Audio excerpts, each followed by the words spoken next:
"Proud of those guys," said Jones. "They just wouldn't give up."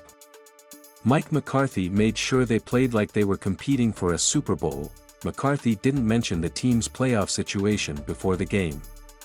However, there were one-on-one conversations about Washington's win and its impact on the season. Cooper Rush, who was on his way to the stadium while listening to the Eagles-Commanders game, learned then that the season would end after Week 18. "We've had a lot of wins in this locker room over the last 3 seasons," said Rush. "We know what it's like to compete and we're always playing to win." McCarthy made one change to his usual approach, deciding to take the ball after winning the coin toss instead of deferring. "I said, hey, let's take the ball, get up, and start this game off right," McCarthy explained. The offense responded by putting points on the board. Kicker Brandon Aubrey hit a 58-yard field goal to give Dallas an early lead, and later added 2 more field goals over 50 yards. His third field goal gave the Cowboys a 26-14 lead in the third quarter.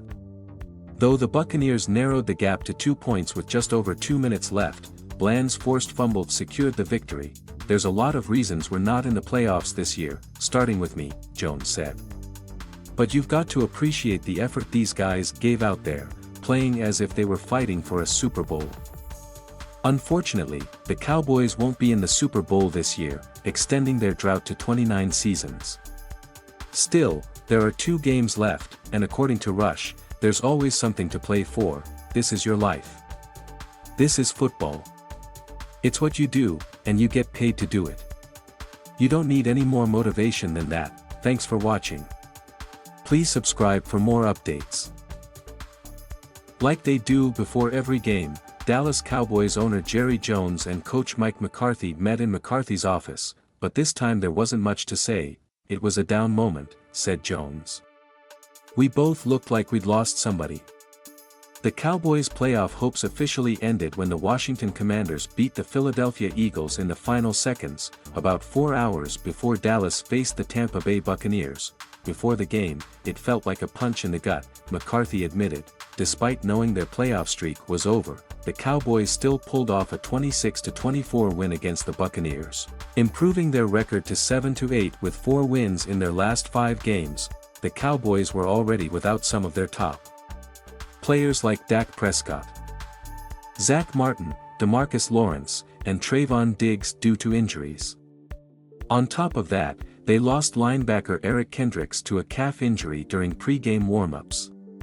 In the game itself, wide receiver CeeDee Lamb was sidelined in the second half after hurting his shoulder, and Jalen Tolbert had to leave after dislocating his pinky finger. Even though they were outgained by 93 yards, had 10 fewer first downs, and had the ball for less time than the NFC South leading Buccaneers, the Cowboys still found a way to win. Cooper Rush threw for 226 yards in the first half, a career high, including a touchdown pass to Tolbert. Ezekiel Elliott added a 1-yard touchdown on his only carry, making it 72 career touchdowns for him with the Cowboys.